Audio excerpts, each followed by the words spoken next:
जनता से भी बस यही निवेदन है, कृपया मर्यादित रहकर अपने सवालों को पूछें, किसी प्रकार की अमर्यादित बात न करें जिससे लोगों को बुरा लगे। ये प्रोग्राम आप ही का है, आप ही लोगों के।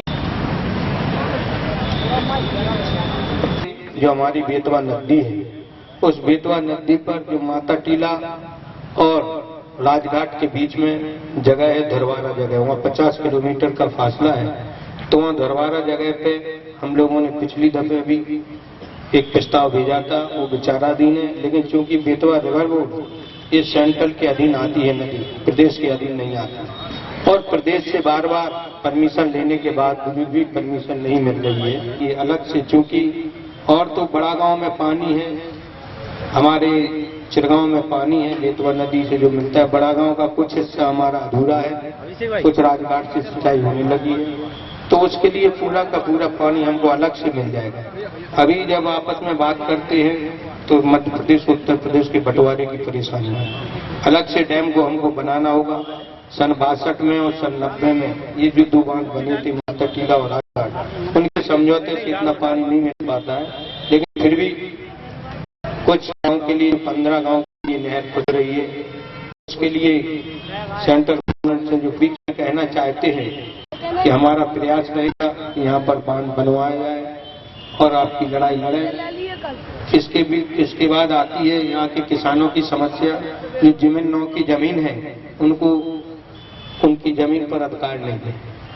जो पुनर्वास की जमीन है, और यहाँ उद्यमी बाहर से लोग आए, जिससे यहाँ नौजवान बेरोजगार लोग हैं, उनको उन्होंने क्या क्या वादे पूरे किए। तो लगभग सारे के सारे घोषणा पत्र माननीय मुख्यमंत्री अखिलेश यादव जी ने पूरे किए।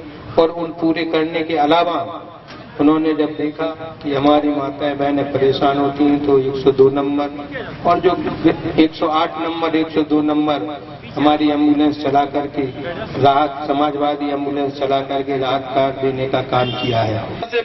नमस्कार, माननीय एमएलसी साहब से पूछना चाहते हैं, 102, 108 गाड़ी जो चलाई गई है और आपने समाजवादी पेंशन की बात कही है, कितने % लोगों को इसकी पूरी सुविधा मिल रही है? पहला क्वेश्चन है, थोड़ा इसके बारे में डॉक्टर। कि आप जैसे ही डायल करते हैं 102 नंबर और 108 नंबर, सीधा आपका फोन अटेंड होता है। आप अभी डायल करिए, आपका फोन अटेंड होगा।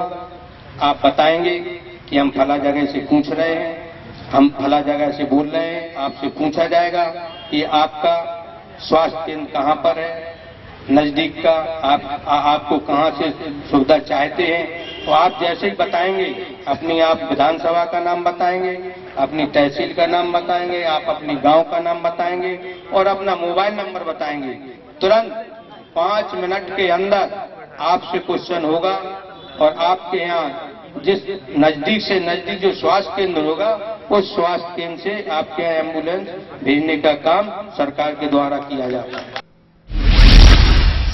सभी जनता को मैं प्रणाम करता हूं, मंचा से सभी को नमस्कार, और न्यू नेशनल चैनल को भी मैं धन्यवाद देता हूं।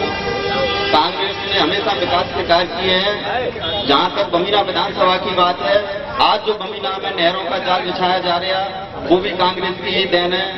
बुंदेलखंड पैकेज लेकर कांग्रेस ने पूरे बमीना ब्लॉक के एक गांव में जो पानी की समस्या थी, कूप निर्माण, तालाबों के निर्माण, वो कांग्रेस ने ही पिछले साल पूरा काम किया है।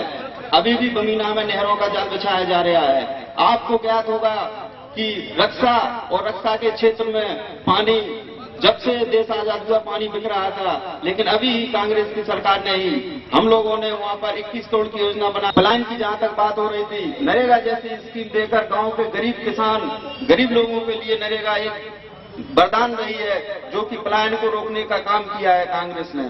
कांग्रेस ने गांव में गरीब के लिए, हमारी चेयरपर्सन सोनिया गांधी ने कहा था कि कोई भी गरीब भूखा नहीं रहेगा। उनने जो है एक योजना बनाई, खाद्य सुरक्षा बिल, का तेल फ्री में मिल रहा है, वो कांग्रेस ने काम किया है।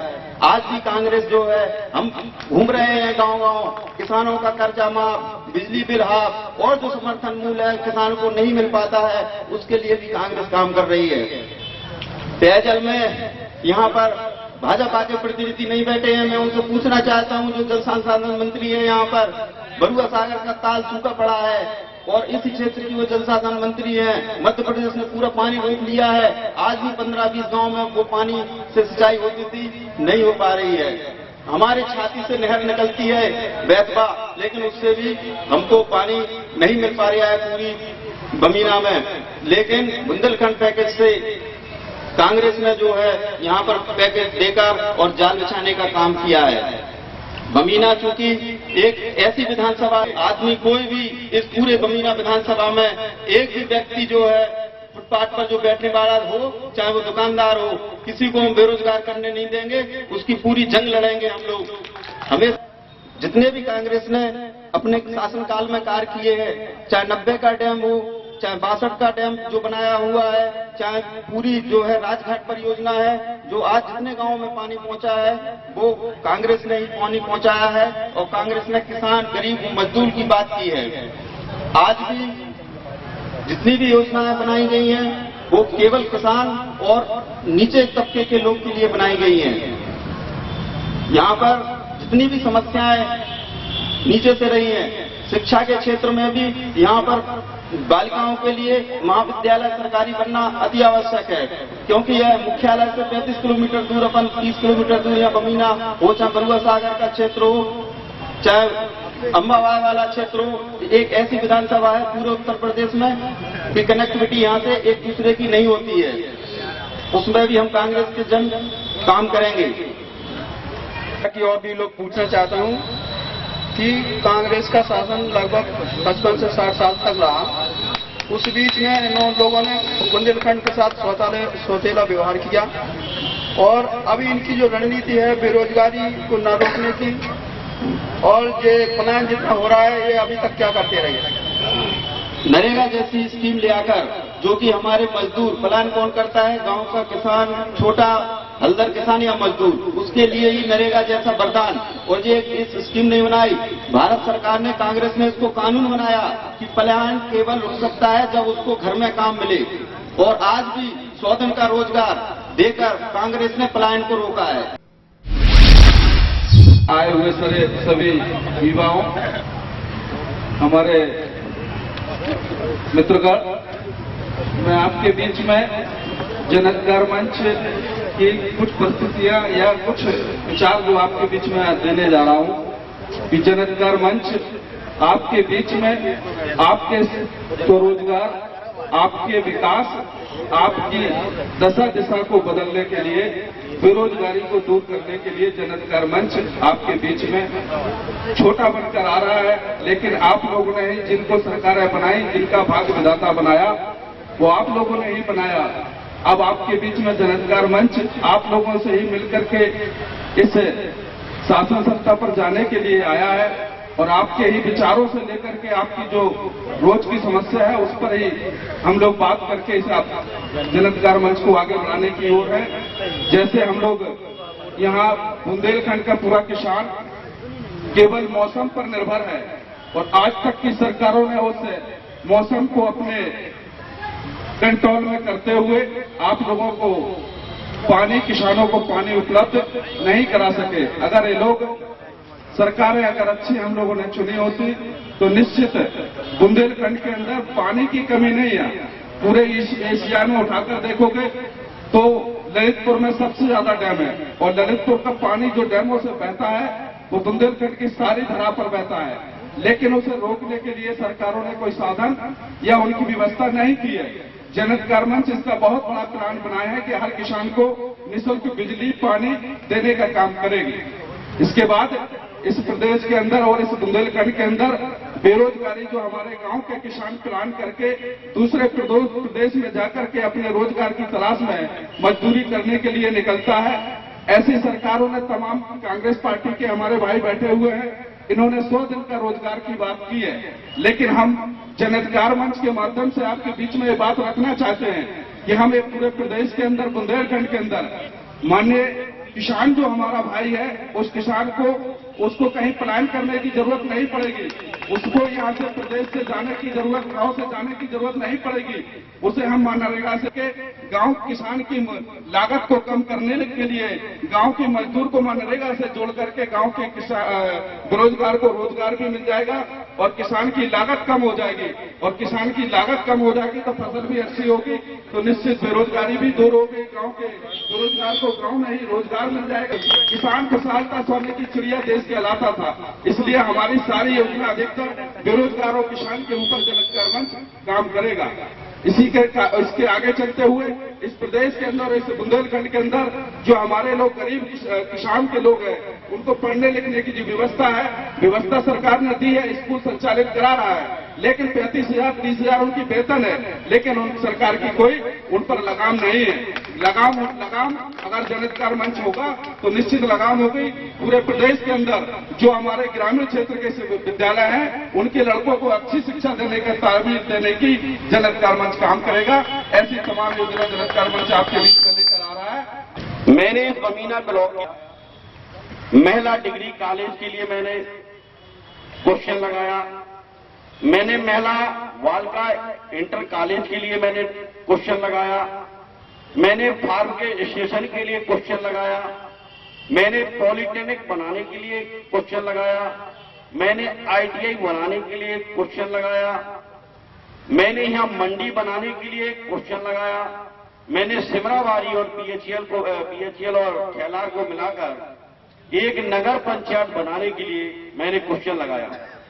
और बमीना को नई तहसील बनाने के लिए भी हमने क्वेश्चन लगाया। ये हमने समस्याएं क्योंकि मैंने तर्क के आधार पर रखी। मैंने ऐसे नहीं केवल ऐसे क्वेश्चन लगा दिया। मैंने हसीना विधानसभा ऐसी विधानसभा है और बमीना ब्लॉक ऐसा ब्लॉक है। बड़ागांव ब्लॉक में एक नगर पालिका है, एक नगर पंचायत है बड़ागांव और बरुआ सागर। चिरगांव ब्लॉक में एक चिरगांव नगर पालिका है, लेकिन बमीना ब्लॉक ऐसा है जहां पर एक भी नगर पालिका नगर पंचायत नहीं है। इस तर्क के आधार पर मैंने PHL, खेलार और सिमराबारी पॉलिटेक्निक के लिए आते हैं। हमारी बहनें झांसी पढ़ने आती हैं, क्यों ना हम बमीना में महिला डिग्री कॉलेज बना दिया जाए, बालका इंटर कॉलेज बना दिया जाए। किसानों की जो फसलें जल जाती हैं और जब हम खबर करते हैं तो झांसी से फार्मेसी जब तक आती है, जब तक हमारे किसान की फसल जल करके राख हो जाती है। हमने माननीय मुख्यमंत्री से मिलकर के मैंने कहा कि आप 8 रुपए में बिजली खरीदते हैं, हम क्या हुआ टरबाइन ना लगा दें। हमें कहीं से पानी लाने की जरूरत नहीं है, हमें किसी किसान की जमीन खरीदने की जरूरत नहीं है, किसी को मुआवजा देने की जरूरत नहीं है। हम वहां पर अगर 4 मेगावाट की 3 अगर टरबाइन लगा देंगे तो हम पूरे बुंदेलखंड को अकेले सुकुआ डुकुआ से सरकार की मंशा के 7.5 किलोवाट के विद्युत कनेक्शन किसानों को दिए जाए। लेकिन हमने कहा कि हमारे ब्लॉक में मात्र 1 घंटा टुल्लू चलता है कुओं में, 2 या 3 एकड़ जमीन है हमारे लोगों के पास। अगर 7.5 किलोवाट का अगर वो विद्युत कनेक्शन लेगा तो हमारा किसान पूरी फसल उस बिल में ही दे देगा। क्यों ना हम बुंदेलखंड को 2.5 किलोवाट के कनेक्शन इशू करा दिए जाए। बुंदेलखंड की हालत को देखते हुए हमारा बुंदेलखंड का किसान छोटे छोटे जमींदार हैं, लघु कृषक हैं। 2 एकड़ 3 एकड़ हमारे लोगों के बीच में जमीन है, 4 एकड़ जमीन है, कुओं में पानी नहीं है। एक सरकार की हमारा किसान चोरी करता है। हम 5,000 6,000 देने के बाद भी हम चोर कहलाते हैं। सरकार की बिजली जा रही है और सरकार को बिल भी कुछ नहीं रहा। क्यों ना हम 2.5 किलोवाट के कनेक्शन दे दें। हमारा किसान अगर 2.5 किलोवाट के कनेक्शन ले लेगा तो सरकार को रेवेन्यू भी मिलेगा, पैसा भी मिलेगा और हमारे किसान चोर भी नहीं कहलाएंगे।